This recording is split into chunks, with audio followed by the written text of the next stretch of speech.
Bismillahirrahmanirrahim. Assalamu alaikum students. My name is Imran Ahmed and I'm your computer science teacher. Students, आज हम class 9 का जो unit 4 है उसका जो लेक्चर लेंगे वो बेसिकली लेक्चर है importance of data privacy. In fact अगर आपको याद हो तो प्रीवियस जो लेक्चर था वो भी इसी से रिलेटेड था. आज के लेक्चर के अंदर हम ये देखेंगे कि अगर कंप्यूटेशनल सिस्टम्स मीन कंप्यूटर्स को आपने यूज़ करना है तो उसके साथ साथ फिर हमें कौन से सिक्योरिटी जो कंसर्न्स हैं उनको फेस करना पड़ सकता है. तो स्टूडेंट्स आइए फिर आज का लेक्चर फॉर्मली स्टार्ट करते हैं. सो यूनिट नंबर 4 है हमारा, इसका नाम है डेटा एंड प्राइवेसी. आज का लेक्चर रिलेट कर रहा है प्रीवियस लेक्चर से जिसमें हमने स्टार्ट किया था इंपॉर्टेंस ऑफ डेटा प्राइवेसी. आज देखते हैं analysing the personal privacy and security concerns that arises with any use of computational systems. और स्पेसिफिकली कंप्यूटेशनल सिस्टम यहाँ पे कंप्यूटर्स को कहा गया है, तो आप कंप्यूटर्स को ज़हन में रखिएगा. Due to advent of internet, students आप लोग इंटरनेट यूज़ करते होंगे, आप अगर व्हाट्सएप यूज़ करते हैं तो वो भी आपके इंटरनेट के थ्रू ही जो है वो आपको कम्युनिकेशन प्रोवाइड करता है. इंटरनेट की इन्वेंशन के साथ क्या हुआ, मैनी सिक्योरिटी कंसर्न्स अराइज.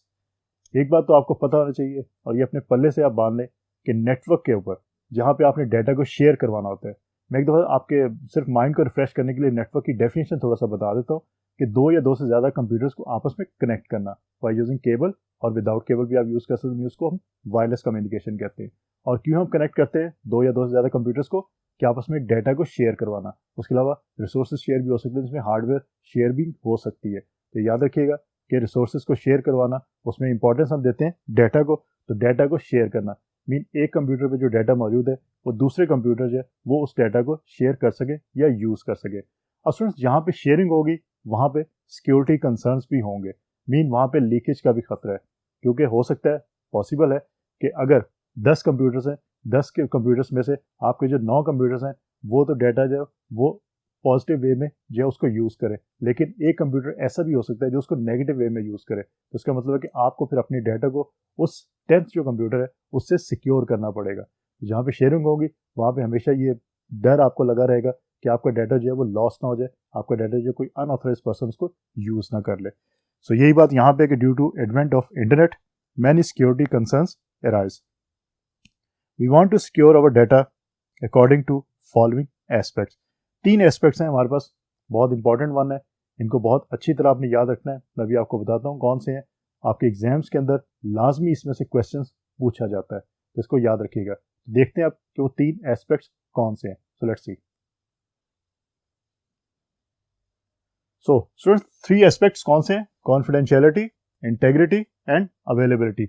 इसको हम इन शॉर्ट CIA का नाम भी देते हैं. इसको याद रखिएगा अच्छी तरह, इसकी एब्रीविएशन भी आपने याद रखनी है क्योंकि एग्जाम्स के अंदर ये लाजमी क्वेश्चन इसमें से पूछा जाता है आपसे. तो C stands for confidentiality, I stands for integrity, A stands for availability. अब हम बात करते हैं वन बाय वन इन तीनों की कि इसके अंदर क्या होता है. Confidentiality, we need to keep our data confidential. Confidential का मतलब ये है कि अनऑथराइज पर्सन किसी भी ऑथराइज जो डाटा है या ऑथराइज पर्सन का डाटा है उसको यूज़ ना कर सके. फॉर एग्जांपल अगर मेरे कंप्यूटर पे कोई डाटा मौजूद है तो वो डाटा सिर्फ मैं यूज़ करने का ऑथराइज हूँ, कोई और पर्सन मेरे कंप्यूटर के जो डाटा मौजूद है उसको यूज़ ना करे. अगर वो उसको यूज़ करेगा तो वो अनऑथराइज पर्सन कहलाएगा. तो इनफैक्ट आपका जो डाटा आपके पास मौजूद है वो कॉन्फिडेंशियल डाटा है, वो सिर्फ आप यूज़ कर सकते हैं, कोई और पर्सन उसको यूज़ नहीं कर सकता. तो कॉन्फिडेंशियलिटी बेसिकली ये चीज़ होती है. नंबर 2 इंटेग्रिटी, या इसको आई कहते हैं. It means we want to keep the data correct. एक कीवर्ड याद रख लीजिएगा, इंटेग्रिटी मीन करेक्शन, कि आपका जो डाटा है वो करेक्ट होना चाहिए, वो गलत नहीं होना चाहिए. सिंपल इसकी मैं एग्जांपल देता हूँ. अगर आप नेटवर्क के ऊपर दो या दो से ज़्यादा कंप्यूटर आपस में कनेक्ट हैं और डाटा शेयरिंग कर रहे हैं. फॉर एग्जाम्पल A ने B को कोई डाटा सेंड किया है, B ने डाटा रिसीव कर लिया. अब B को कैसे मेक श्योर होगा कि वो डाटा करेक्ट है, मीन ये वही डाटा है जो A ने उसको सेंड किया है. पॉसिबल है क्योंकि A और B जो है वो डिफरेंट साइट्स पे मौजूद है और उनके दरमियान केबल्स मौजूद है या डिफरेंट नेटवर्क्स मौजूद हैं, डिफरेंट डिवाइसेस मौजूद हैं. तो पॉसिबिलिटी है कि दरमियान में किसी भी डिवाइस पे कहीं किसी यूज़र ने जो है आपके डाटा को चेंज कर दिया हो. तो B कैसे मेक श्योर करेगा A ने जो उसको डाटा भेजा है वो करेक्ट डाटा है, मीन वो वही डाटा है जो A ने उसको भेजना था. तो इनफैक्ट इसी चीज़ को हम इंटेग्रिटी का नाम देते हैं कि जो रिसीवर के पास डाटा पहुंचे वो डाटा करेक्ट होना चाहिए, मीन वो वही डाटा होना चाहिए जो सेंडर ने उसको भेजा है. तो स्टूडेंट्स इस बात को याद रखिएगा. थर्ड वन इज अवेलेबिलिटी, इसको हम ए से रिप्रेजेंट करते हैं. It means we want to have access of data when we want. Availability नाम से अंडरस्टैंड हो रहा है कि आपको डाटा की अवेलेबिलिटी होनी चाहिए। मीन जो आपका डाटा है आपने अगर उसको एक्सेस करना है तो आपको हर टाइम अवेलेबल होना चाहिए। सिंपल एग्जांपल है, अगर आप बैंक अपना अकाउंट मौजूद है या आपके फादर का या मदर का अकाउंट मौजूद है और अगर आपने ये चेक करना है कि आपके अकाउंट में कितना बैलेंस मौजूद है तो आप किसी भी टाइम उसको ऑनलाइन चेक कर सकें। ऐसा नहीं कि आपने चेक किया है तो आपको जो सर्विस है वो अवेलेबल ही नहीं है। उसके अलावा अगर आपको चेक हो रहा है और आपको अगर इन्फॉर्मेशन करेक्ट नहीं मिल रही, मीन आपका बैलेंस जो है आपके मुताबिक कुछ और होना चाहिए लेकिन आपको जो प्रोवाइड किया जा रहा है वो कुछ और है, तो वो आपका इंटीग्रिटी में आ जाएगा। लेकिन अगर आपको बैलेंस प्रोवाइड किया जा रहा है तो वो अवेलेबिलिटी में आ जाएगा, और अगर नहीं किया जा रहा तो इसका मतलब है कि सर्विस जो है वो अवेलेबल नहीं है आपको। तो इनफैक्ट ये तीनों चीज़ें आपकी जो है ये बहुत ज़्यादा इंपॉर्टेंट है आपके सिक्योरिटी पॉइंट ऑफ व्यू से, तो इनको याद रखना है आपने। Mean confidentiality C, integrity I and availability A. इसको CIA से आप याद रखेंगे तो आपको इजीली ये याद हो जाएगा और कोई मसला नहीं होगा। All these aspects are important during the processing, storage and transmission of data in a computerised systems. तीनों एस्पेक्ट इंपॉर्टेंट है, मैंने आपको बता दिया। ड्यूरिंग प्रोसेसिंग आपके जो कंप्यूटर्स हैं जब वो प्रोसेसिंग करते हैं, मीन डाटा को प्रोसेस करते हैं, तो तब भी इंपॉर्टेंस है इसकी। कॉन्फिडेंशियल होना चाहिए, इंटीग्रिटी होनी चाहिए, अवेलेबिलिटी होनी चाहिए, ये तीनों चीज़ें अवेलेबल होनी चाहिए। स्टोरेज तब भी ये तीनों पे एस्पेक्ट्स आपके जो वो इंपॉर्टेंट है, और ट्रांसमिशन के अंदर तो बहुत ज़्यादा इंपॉर्टेंस है क्योंकि आपने एक जगह से दूसरी जगह अपना डाटा जो सेंड करना है होता है, तो आपका डाटा कॉन्फिडेंशियल भी होना चाहिए, मीन वो डाटा कोई और उसको यूज़ ना कर सके आपके डाटा को। दूसरी चीज़, आपका डाटा जो है वो करेक्ट भी होना चाहिए, मीन सेंडर ने जब रिसीवर को भेजा है तो रिसीवर के पास करेक्ट डाटा पहुंचे, मीन वही डाटा पहुंचे जो सेंडर ने सेंड किया, वो कोई चेंज ना हो गया उसको, मीन उसके पास कोई डाटा चेंज होके ना पहुंचे। और थर्ड वन अवेलेबिलिटी, कि जो डाटा उसको सेंड आप करें वो उसको अवेलेबल भी हो, ऐसा ना कि वो डाटा उसको मिले ही ना। तो फ्रेंड्स ये चीज़ें बहुत इंपॉर्टेंट है, इनको याद रखिएगा। मैं बार बार इसको इसलिए कह रहा हूँ कि आपके एग्जाम्स के अंदर लाजमी इनमें से क्वेश्चन पूछा जाता है, और इन फ्यूचर आप जब आगे और कंप्यूटर साइंस के अंदर अपना कैरियर बनाएंगे, वहाँ पे अगर सिक्योरिटी के बारे में बात करेंगे तो सबसे पहले आपको यही चीज़ पूछी जाएगी कि CIA क्या होता है। सो कॉन्फिडेंशियलिटी, इंटीग्रिटी, अवेलेबिलिटी, इनकी डेफिनेशन आपको याद होनी चाहिए। अब देखते हैं कि हमारे पास और कौन सी इससे रिलेटेड इंफॉर्मेशन मौजूद है। So let's see. कंप्यूटेशन की डेफिनेशन यहाँ पे मेंशन की हुई है। Computation is a general term for any type of processing. तो आपके कंप्यूटर्स जो है वो प्रोसेसिंग करते हैं, तो आप कंप्यूटर्स को भी कंप्यूटेशनल डिवाइसेस कह सकते हैं। सर एक कॉन्सेप्ट यूज होता है आपका कुकीज़ का, इसको ज़रा अच्छी तरह याद रखिएगा। आप इंटरनेट पे ऊपर जो डिफरेंट साइट्स को क्लिक करते हैं, यूज़ करते हैं, जिसको हम वेब सर्फिंग का नाम देते हैं, उसके अंदर कुकीज़ का एक कॉन्सेप्ट बहुत इंपॉर्टेंट है। कुकीज़ बेसिकली डायरेक्टली रिलेट करती हैं आपकी सिक्योरिटी के साथ, मीन आपकी कॉन्फिडेंशियलिटी के साथ, इंटीग्रिटी के साथ और अवेलेबिलिटी के साथ। तो इसलिए कुकीज़ को अच्छी तरह समझिएगा कि ये होती क्या है। Companies want to read minds of web servers and sometimes they store some piece of information with the web surfing called cookies.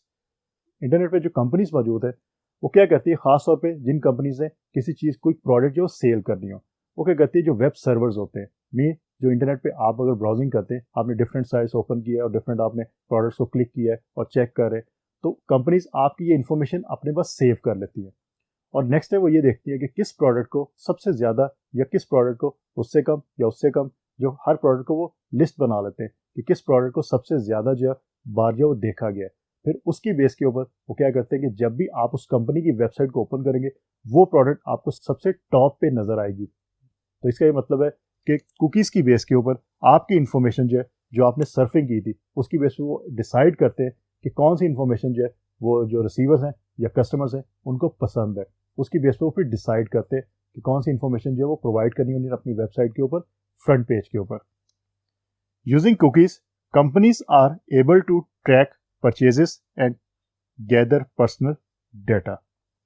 Students आप लोग किसी भी अगर ई कॉमर्स साइट पे जाते हैं जहाँ पे आप परचेजिंग वगैरह करते हैं, तो वहाँ पे आपसे कई दफ़ा एक क्वेश्चन वो पूछते हैं कि कुकीज़ को इनेबल करना है या नहीं करना। अब कुकीज़ को इनेबल करने का क्या मतलब है और नहीं करने का क्या मतलब है, वो आप यहाँ से अच्छी तरह समझ सकते हैं, और कोशिश करें कुकीज़ को इनेबल ना करें। क्योंकि कुकीज़ आपकी इन्फॉर्मेशन जो है, मतलब फॉर एग्जांपल आप अगर वेब सर्फिंग करें, आप जो प्रोडक्ट ओपन करते हैं वो तमाम इन्फॉर्मेशन जो है वो आपकी कुकीज़ के अंदर सेव हो रही है और उस स्पेसिफिक वेबसाइट के पास जा रही है। वो स्पेसिफिक वेबसाइट क्या करती है, उस कुकीज़ की बेस पे डिसाइड करती है कि कौन सी प्रोडक्ट जो है उसने वो सेल करनी है, कौन सी प्रोडक्ट सेल नहीं हो रही। वो तमाम डिसीजन जो है वो कुकीज़ की बेस पे करती है, क्योंकि कुकीज़ के अंदर तमाम इन्फॉर्मेशन कस्टमर्स की मौजूद होती है कि कस्टमर्स ने किस प्रोडक्ट को ज़्यादा देखा, किस को उन्होंने परचेज़ किया, किसको नहीं परचेज़ किया, किस पे कमेंट दिया, किस पे कमेंट नहीं दिया, and etcetera etcetera. So using cookies, companies are able to track purchases and gather personal data. They can use this information to target their marketing. और इम्पॉर्टेंट क्या है, इस चीज़ को वो मार्केटिंग के लिए यूज़ करते हैं. मीन उन्होंने अगर अपनी प्रोडक्ट की मार्केटिंग करनी है किसी भी कंपनी ने, तो वो क्या करते हैं, उनको ये पता होना चाहिए कि उनकी कौन सी प्रोडक्ट ज़्यादा सेल हो रही है. अब ये उन्होंने कैसे पता करना है कि कौन सी प्रोडक्ट ज़्यादा सेल हो रही है, वो कुकीज़ की बेस के ऊपर जो वो डिसाइड करते हैं. क्योंकि कुकीज़ के अंदर सारी इन्फॉर्मेशन सेव होती है कि किस कस्टमर ने कौन सी प्रोडक्ट जो है उसको ख़रीदा है या परचेज़ किया है. तो इसकी बेस के ऊपर वो फिर डिसाइड करते हैं कि मार्केटिंग किस चीज़ की हमने करनी है और किसकी नहीं करनी. जो प्रोडक्ट ऑलरेडी सेल हो रही है बहुत ज़्यादा, उसकी मार्केटिंग की ऐसा बहुत ज़्यादा ज़रूरत नहीं है, लेकिन जो प्रोडक्ट सेल नहीं हो रही उसकी मार्केटिंग की ज़रूरत है. अब ये चेक करना कि किसकी सेल कम हो रही है, ये कुकीज़ के थ्रू चेक किया जा सकता है. तो स्टूडेंट्स याद रखिएगा, इंटरनेट के ऊपर जब भी आप यूज़ करते हैं, सर्फिंग करते हैं या वेब ब्राउजिंग करते हैं, तो देखिएगा अगर वेबसाइट्स आपसे कुकीज़ इनेबल का कहती है, कोशिश करें उसको डिसेबल रखें. लेकिन कुछ साइट्स है उसमें लास्ट में आपको इनेबल करना पड़ता है. तो अगर इनेबल करते हैं तो उसके बाद आपकी इन्फॉर्मेशन जो है कि आपने कौन कौन सी प्रोडक्ट को सर्च किया, कौन कौन सी उस स्पेसिफिक साइट के ऊपर सिर्फ बात कर रहा हूँ, और किसी साइट की इन्फॉर्मेशन उस साइट के पास नहीं जाएगी. उस स्पेसिफिक साइट के ऊपर आपने क्या क्या चीज़ें सर्च की, वो सारी इन्फॉर्मेशन कुकीज़ के अंदर सेव हो जाती है. ये चीज़ आपने याद रखनी है. तो स्टूडेंट्स होपफुली आज का जो हमारा लेक्चर था आपको समझ आ गया होगा. इंशाल्लाह अगली दफ़ा नए लेक्चर के साथ दोबारा मुलाकात होगी. तब तक के लिए अल्लाह हाफिज़.